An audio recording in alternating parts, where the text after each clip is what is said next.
శారీస్ ప్రతి 10,000 రూపాయల కొనుగోలుపై ఒక గోల్డ్ కాయిన్ ఉచితం. చిన్న గారి గురించి తెలుసుకుందామని నార్మల్గా సెర్చ్ చేస్తూ ఉంటాం సార్.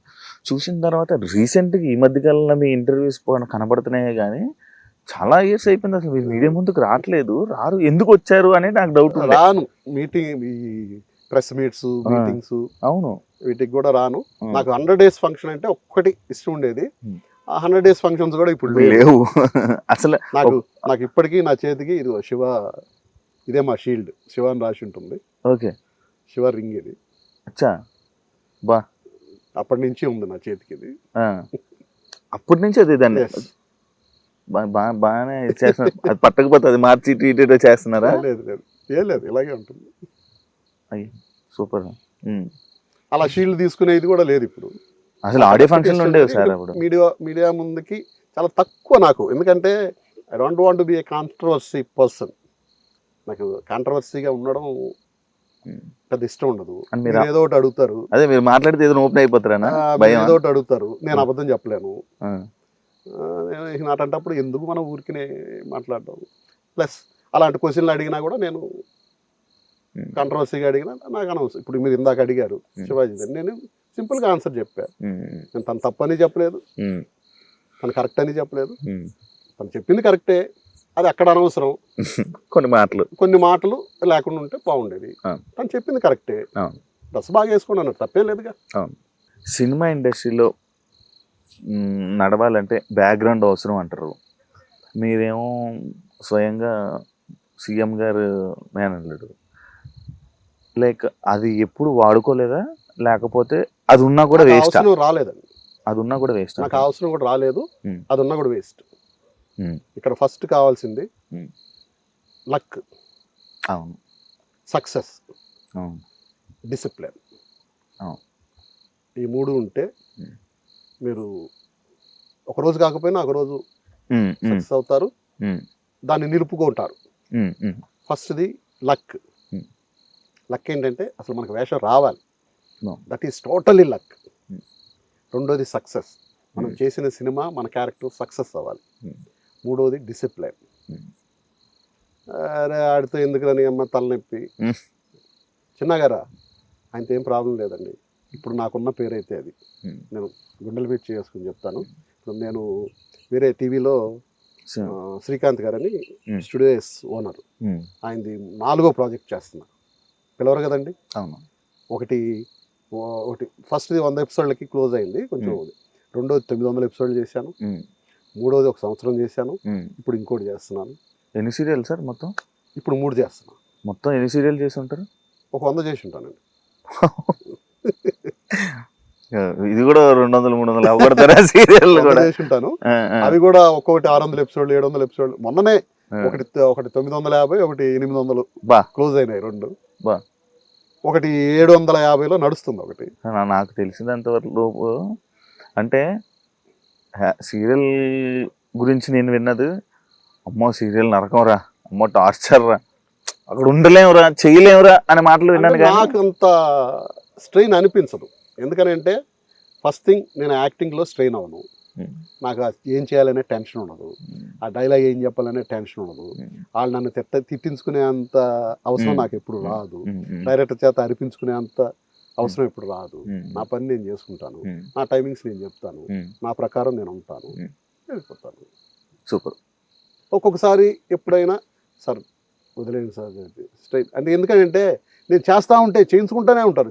నేనేమో డిలే చేయను, డిలే చేసి ఇక్కడ దాకా లాగేసి వెళ్ళిపోదామని. నేను చెప్పానుగా, గంట అనుకున్న సీన్ అరగంటలో ఫినిష్ చేస్తా. ఇప్పుడు ఇందాక 6-7 అవుద్ది ఈ సీన్ అని అన్నారు, 5 గంటలకు ఫినిష్ చేసాము. అయిపోయింది, రిలాక్స్ వచ్చి కూర్చున్నాం. మీకు అయిపోయింది సార్ అన్నారు, అయిపోయినా మీకోసం ఆగా, లేదంటే ఎప్పుడో ఇంటికి ఒక్క నిమిషం కూడా ఉండను. వెళ్ళిపోయానా, ఫ్రెష్ అయ్యానా. Thank you so much sir. And as a senior ఆర్టిస్ట్గా ఇప్పుడున్న ఆర్టిస్టులను చూస్తే మీకు ఏమనిపిస్తుంది? డిసిప్లిన్ లేదనిపిస్తుంది అండి. అంటే నేను చెప్పగలిగే అంత వాడిని కాదు, అది వాళ్ళ ఇష్టం. నాకు డిసిప్లిన్ అంటే షూటింగ్ వరకు, మీ పర్సనల్ లైఫ్ మీ ఇష్టం, ఎవడి పర్సనల్ లైఫ్ వాళ్ళది. నువ్వు ఇలా ఉండాలని నేనే ఒకటి చెప్పడానికి. షూటింగ్లో మాత్రం ఇది ఒక దైవం. షూటింగ్ అంటే ఒక దైవం. ఎంతో పూర్వజన్మ సుకృతం చేసుకుంటే ఆ. ఒక ఫేమ్ అనేది రాదు. ఆ. అది వచ్చినప్పుడు దాన్ని కాపాడుకోవాలి. ఆ. దాన్ని ఉమ్. ఒక దేవుడిలాగే చూడాలి. రోజు నువ్వు ఉదయాన్నే దేవుడికి ఎలా దండం పెట్టుకుంటావో ఇది కూడా దేవుడితో సమానం. అంత డెడికేటెడ్గా దీని మీదకి వచ్చాక దీని మీదే ఉండాలి మనసు. ఉదయాన్నే వస్తానే సీన్ పేపర్ ఏంటి, సీన్ పేపర్ తీసుకుని సీన్ పేపర్ చదువుకుని, సార్ దీంట్లో ఈ డైలాగులు బాగాలేవు, ఈ డైలాగులు ఇలా ఉన్నాయి, మీరు చూడండి సార్, ఏమన్నా బాగాలేకపోతే. సినిమాకైతే అవసరం రాదు, ఎందుకంటే బాండెడ్ స్క్రిప్ట్ ఉంటుంది, వెరీ లెస్ డైలాగ్స్. దీంట్లో ఎందుకంటే ఎక్కువ మాట్లాడుతుంటాను, కొన్ని నేను మార్చుకుంటాను, కొన్ని నేను డైలాగులు యాడ్ చేస్తాను. ఇలా చెప్తాను సార్, చెప్పండి సార్ అంటారు. నన్ను ఎప్పుడు ఏదైనా కాదన్నది లేదు. నాకు అది ఫస్ట్ నుంచి నాకు ఏంటంటే రాము గారు శివాకే డైలాగ్ స్క్రిప్ట్ ఏమి ఉండేది కాదు, ఇలా అని డైలాగ్ ఇలా మాట్లాడమని చెప్పేవాడు. నన్ను ఎప్పుడు కూడా రాము గారి దగ్గర నువ్వు ఫస్ట్ చెయ్యి, నాకు నచ్చకపోతే నేను చేయమంటాను, నువ్వు చేస్తావని హోప్ నాకు. చేసేవాడిని. ఈ రోజు వరకు ఏ రోజు నన్ను ఇది కాదు ఇంకొక రకంగా చేయని అడగల. That is my luck. ఏ రోజు అడగల, కాదు ఇంకొక రకంగా ఏమైనా చేయగలవా అని ఎప్పుడు అడగల. బాగుంది నువ్వు చేసింది అంటే ఇంకొక రకంగా చేయగలవా అన్నావంటే అది బాగాలేదని అర్థం. అది చెప్పలేక ఇంకేమన్నా ఏ రోజు అడగల. ఎస్ చేసింది బాగుంది, బాగుందని చెప్పపోయినా కట్ ఓకే నెక్స్ట్ షాట్ అన్నారంటే ఏమని ఇది అయిపోయిందని కదా. సరే ఇప్పుడు నాకు ఇది ఒకటి వచ్చింది ఆలోచన. ఇప్పుడు షీల్డ్ ఇదే ఇలా దాచుకున్నదంటే మీ ఇంట్లో అప్పటి నుంచి ఈ ఇండస్ట్రీ జ్ఞాపకాలను ఇంకా మీ ఉన్నాయి కొన్ని అంటే నాకు ఇచ్చిన షీల్డ్. నాకు ఇప్పటికీ హాల్లో పిట్టల దొర, మణి, అల్లుడా మజాక, సంపంగి, కొన్ని నందులు, తక్కువ 100 days ఫంక్షన్స్ జరిగినాయి నా ఎక్స్పీరియన్స్ లో. ఇది కూడా ఫంక్షన్ చేసి ఇచ్చింది కాదు, మామూలుగా ఇంటికి పంపించారు అంతే. పుట్టింటి పడిచారు అన్ని రోజులు ఆడినా ఫంక్షన్ చేయలే, మధురానగర్లో ఫంక్షన్ చేయలే, అల్లరిపల్లిలో ఫంక్షన్ చేయలే, అల్లుడా మజాక ఫంక్షన్ చేశారు. నాకు చాలా ఇష్టం 100 days ఫంక్షన్కి వెళ్ళి అందరి ముందు. సార్ ఇప్పుడు ఆడియో లాంచ్లే అవ్వట్లేదు సార్, ప్రీ రిలీజ్ ఈవెంట్ పెడుతున్నారు. నార్మల్ ఒకప్పుడు మీ ఆడియో ఫంక్షన్ అంటే దానికోసం వెయిట్ చేసేవాళ్ళు. అయిపోయాక నాకు క్యాసెట్ తీసుకొని అది ఆ క్యాసెట్ జనరేషన్ దాటిపోయిన తర్వాత కూడా జరిగాయి కొన్ని రోజులు ఆడియో ఫంక్షన్. దీని మీద ఒక ప్రేమ ఉండాలండి. ఇప్పుడు నేను శివ చేయక ముందు సరదాగా ఊరికి బస్సుల్లో అలా వెళ్ళేవాళ్ళం కదా, బస్సులో ఆ గోడల మీద అంతా పోస్టర్స్ చూసేవాడు.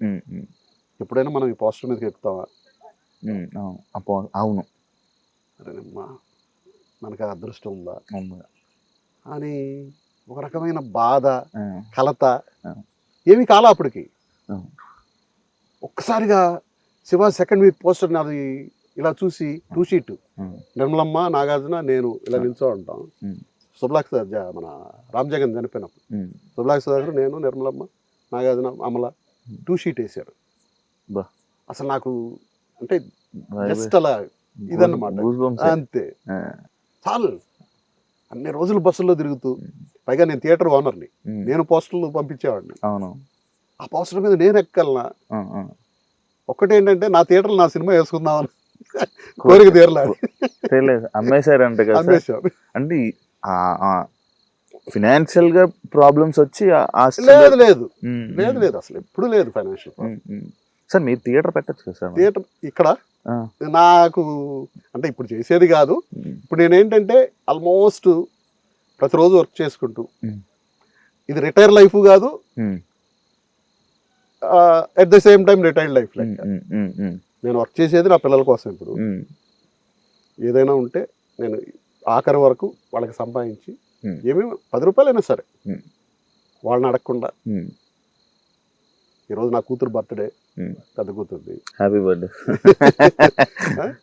తనకి మా హస్బెండ్ ఫోన్ తీస్తున్నాడు, డాడీ నాకు తెలిసిన షాప్ ఉంది, వాళ్ళకి కొంచెం రికమెండ్ చేసి చెప్పవా అని. సరే నేను ఫోన్ చేస్తే రమ్మనండి సార్ నేను మాట్లాడతాను. 17 Pro Max ఏదో మా అల్లుడు గిఫ్ట్ ఇచ్చాడంట. వాడు ఎంత అంటే వాడు 152 చెప్పాడు. అక్కడైతే ఇంపోర్టెడ్ ఇచ్చాడు 180, అదే 152 అని అన్నాడు. సరే వాడికి ఇవ్వు మా ఫోన్ అని చెప్పి షాప్ వాడితో మాట్లాడి డిస్కౌంట్ చేయరా అంటే వాడు ఒక 5,000 ఎంతో నాకు తెలిసిన షాప్ అన్న చేస్తే నేను ఆ రోజు షూటింగ్లోనే ఉన్నాను.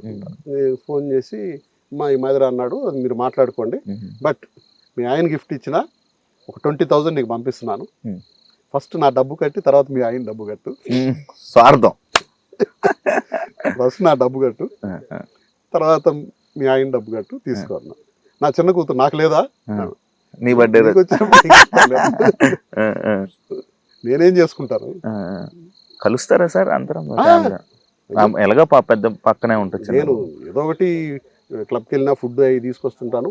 చిన్న పాప 12కి 1కి ఆఫీస్ నుంచి వస్తుంది. వచ్చి నా దగ్గరకు వచ్చి సాఫ్ట్వేర్ నా దగ్గరకు వచ్చి కనిపించి కాదు, ఇద్దరు అమెజాన్లో మేనేజర్స్. ఇద్దరు అమెజాన్లో మేనేజర్స్. వెళ్ళేటప్పుడు నాకు కనిపించి వెళ్తుంది. పెద్ద పాప అయితే జస్ట్ వాకబుల్ డిస్టెన్సే. ఆడు నా మనవడు గోల్ చేస్తుంటాడు, అప్పుడప్పుడు ఆయన తీసుకొని వస్తుంది. భయపడతాడా? ఇప్పుడు కూడా ఆడు ఇందాక ఫోను, నేను వీళ్ళేదో ప్రోమో పెట్టారు నాకు, నా ఇంట్రడక్షన్ నిన్నే వచ్చింది ఎపిసోడ్. ప్రోమో పెడితే ప్రోమోలో ఏంటంటే సిగార్ తాగుతుంటా. తాత నువ్వేంటి స్మోక్ చేస్తున్నావు అని అన్నాడు. నేను అది ఈ సీన్లో డైరెక్టర్ చిచ్చి అలాంటి వేస్ట్ పనులు చేయకు, నువ్వు వెరీ బ్యాడ్ బాయ్. అలా పెంచుతున్నారు బేసిక్ చెప్పాలంటే. ఈ జనరేషన్ లో యువర్ వెరీ బ్యాడ్ బాయ్, అలా స్మోక్ చేస్తావు, చెత్త పనులన్నీ చేస్తున్నావు. డైరెక్టర్కి ఇస్తా మాట్లాడంటే నో నువ్వు చేయమాకల్లా అని అన్నాడు. Super sir. అదే మన ఫైనాన్షియల్ గా ఆస్తులు దాని గురించి ఏంటి సార్? బాగానే సంపాదించుకున్నారా? సంపాదించాను, పోగొట్టాను. నాకు కూడబెట్టడం చేత రాదండి. అంటే బ్యాంకులో నా దగ్గర 10 లక్షలు ఉంది, 20 లక్షలు ఉంది, తెలియదు నాకు. నేను 10 మంది బాగుండాలి. దానాలు చేస్తుంటారంట, విన్నాను. అదే ఇచ్చేస్తూ ఉంటారు అంటే డబ్బులుగా ఏదో ఊరికనే కాదు. I give good food to poor people. ఎవరన్నా ఆకలంటే వాళ్ళకి సహాయం చేయడానికి ప్రయత్నిస్తాను. నా దగ్గర 100 రూపాయలు ఉంటే 10 రూపాయలు ఖర్చు పెట్టడం కాదు, 50 రూపాయలు 60 రూపాయలు ఖర్చు పెట్టి సరే పనులే అని. అలాంటి కొన్ని మోసపోయిన ఇన్సిడెంట్లు ఉన్నాయి. నమ్మి ఇచ్చి డబ్బులు ఫ్రెండ్స్ అనేవాళ్ళుగా మోసం చేసి వాళ్ళు మోసపోయానని తెలుసుకోవడానికి కొన్ని సంవత్సరాలు పెట్టి, కానీ వాళ్ళు మోసం చేశారన్న వ్యక్తికి నేను మోసం చేయకుండా నేను మళ్ళీ వాళ్ళకి రిటర్న్స్ ఇచ్చి ఇది డబుల్ అయిపోయి రూపాయి 10 రూపాయలు అయిపోయి వాళ్ళకి 10 రూపాయలు కట్టా నేను. అలా నేను త్వరగా నమ్మేస్తాను మనుషుల్ని. ఆ మనుషులు ఉంచుకుంటారా సార్ మోసం చేసిన తర్వాత కూడా? వాళ్ళు అంటే బ్యాడ్, వాడికి అంటే కావాలని చేశాడా లేదు పరిస్థితులు అలా చేయించాయనేది ఒకటి ఇది చేసుకుంటారు. వాడు కావాలని కానీ చేసి ఉంటే నేను చేసే ఫస్ట్ పని, if I want to cut a person, first నా మొబైల్లోంచి నెంబర్ డిలీట్ చేస్తాను. అలాగే నా మొబైల్లోంచి నెంబర్ తీసేస్తాను. ఇంకా లైఫ్లో నా దగ్గరికి రాలేడు. వాడు ఎన్ని చెప్పుకున్నా నా దగ్గరికి రాలేవు. నేను ఒక మనిషిని కట్ చేశానంటే ఇంకా నాకు వాడు నేను చచ్చిపోతా ఈరోజు, వాడు వచ్చి నీతో మాట్లాడితే నువ్వు బతుకుతావు అన్నా కూడా ఎస్ నేను చచ్చిపోతా, నాకు వద్దు. నువ్వు బతుకుతావు వాడు మాట్లాడితే అన్న డాక్టర్, వద్దు నాకు వద్దు అదంటారు. మీరు మోసపోవడం ఏంటి సార్ ఫ్రెండ్స్ మనుషుల దగ్గర? అంతే అంతే. నేను బయటకు కనిపించేంత గంభీరమైన మనిషిని కాదు. ఐఎమ్ వెరీ త్వరగా నమ్ముతా మనుషుల్ని, సెంటిమెంట్స్ ఎక్కువ. ఎవరన్నా ఇబ్బందుల్లో ఉంటే అయ్యో పాపం అనిపిస్తుంది. 10 మంది బాగుండాలి, 10 మంది ఫుడ్ తినాలి, హ్యాపీగా ఉండాలి. నేను విన్నది ఆ పాపమే తినేస్తుంది మనుషుల్ని అంటారు. మనం పాపం అనుకోవడమే మనకు పాపం అలా అనుకోకల్లా. ఎస్ నేను హ్యాపీ. నేనే దేనికి నాకు జీవితంలో ఒక చిన్న లోటు నా భార్య తప్పితే ఇంకేం లేదు. నాకు ఇంకేం లేదు. నేను సంపాదించాను, నేనే పోగొట్టాను. మనకొండలో 3 ఇళ్ళు ఉండేవి, ఇప్పుడు 1 ఇల్లే ఉంది. 2 ఇళ్ళు పోగొట్టా, అమ్మేశా. ఎందుకంటే వేరే వాళ్ళ దగ్గర నాకు మాట రాకూడదు. ఇచ్చేసే వాళ్ళకి మీకు ఇవ్వాల్సిన డబ్బు ఇదిగో. రేపు వచ్చేవాడు నా ఇంటి ముందు కూర్చొని అదొక నరకం. అది నాకు డబ్బులే రానిచ్చుకోరు, ఎప్పుడు మాట పడరు. అప్పు చేయడమే తక్కువ. ప్లస్ ఇంకొకటి దాని తర్వాత కొన్ని నేర్చుకున్నది ఏంటంటే ఎవడన్నా ఒక 10,000 కావాలని అడిగాడు, ఉమ్, ఒక 2,000 ఇచ్చి నా దగ్గర ఇవే ఉన్నాయి, నువ్వు ఇచ్చినా ఇవ్వకపోయినా పర్లేదు ఉంచుకో, ఉమ్, ఉమ్, ఉమ్. ఆడికి అయిపోతుంది. ఈ 2,000 వస్తాయనేది మనకి ఎక్స్పెక్టేషన్ పెట్టుకోకూడదు. పెట్టుకోకూడదు. ఎక్స్పెక్టేషన్ పెట్టుకుంటే ప్రాబ్లమే. ప్రాబ్లం. ఆ 10,000 ఎప్పుడు ఇస్తావు, 10,000 ఎప్పుడు ఇస్తావు అని 10 సార్లు అడగాలి. వాడు 10 సార్లు ఫోన్ చేశాక వాడు ఇదిగో ఇదిగో అదిగో అంటాడు. ఆ తర్వాత మనం ఫోన్ చేయడం మానేయాలి. ఒక ప్రొడ్యూసర్ సినిమా తీశాడు, అక్కడ కూడా నేను డిమాండ్, వాళ్ళు మాట్లాడుకున్నది సిన్సియర్గా ఇచ్చేసిన ఓకే, సినిమా అంతా అయిపోయింది, డబ్బులు ఇవ్వలా. ఏంటి ఏమి డబ్బులు ఇవ్వలేదు, పంపిస్తాను సార్ నేను కొంచెం టైట్గా సరే అన్న. ఆ సినిమా ఏదో రిలీజ్ కూడా అనౌన్స్ చేశారు, రిలీజ్ అయ్యింది, ఏమంటే డబ్బులు ఇవ్వలేదు ఇంకా అనన్నా. సార్ పంపిస్తాను సార్ ఏదో చెప్తున్నాడు. నా వైఫ్ చనిపోయినప్పుడు నేను పర్టికులర్గా ఫోన్ చేసి అడిగా, అంటే ఈ మాదిరి జరిగింది, నాకు కొంచెం మనీ నీడ్ ఉంది, పంపిస్తాను సార్ అని. మీరు ఎక్స్పెక్ట్ చేసినంత అయితే పంపలేను కానీ ఏదో కొంత పంపిస్తాను సార్. ఆ తర్వాత పంపలా. ఇమీడియట్గా 2 monthsలో నా కూతురు పెళ్లి చేశా. అప్పుడు మళ్ళీ ఫోన్ చేశా, ఏంటి మొన్న కూడా పంపలేదు, ఇప్పుడైనా పంపండి. నేను పంపిస్తా అన్నాడు, మళ్ళీ పంపలా. ఆ తర్వాత మళ్ళీ ఫోన్ చేస్తే నా ఫోన్ బ్లాక్ చేస్తున్నాడు. 2-3 times చేశా, బ్లాక్లో ఉంది. వేరే ఫోన్లోంచి ఫ్రెండ్ ఫోన్లోంచి తీశాడు. టోటల్గా ఇచ్చేసా. అరే ఇడియట్, నువ్వు నా నెంబర్ బ్లాక్ చేసావు, నేను నీ నెంబర్ డిలీట్ చేస్తున్నా ఈరోజు. నువ్వెంతరా, నువ్వు డబ్బులు ఇవ్వకపోతే చచ్చిపోతాను నేను. నా నెంబర్ బ్లాక్ చేసావు, నువ్వు నీ నెంబర్ డిలీట్ చేస్తాను నేను. డిలీట్ చేసే నెంబర్ అంతే. మళ్ళీ ఎప్పుడు నేను ఫోన్ చేయలేదు, నేను మాట్లాడలేదు.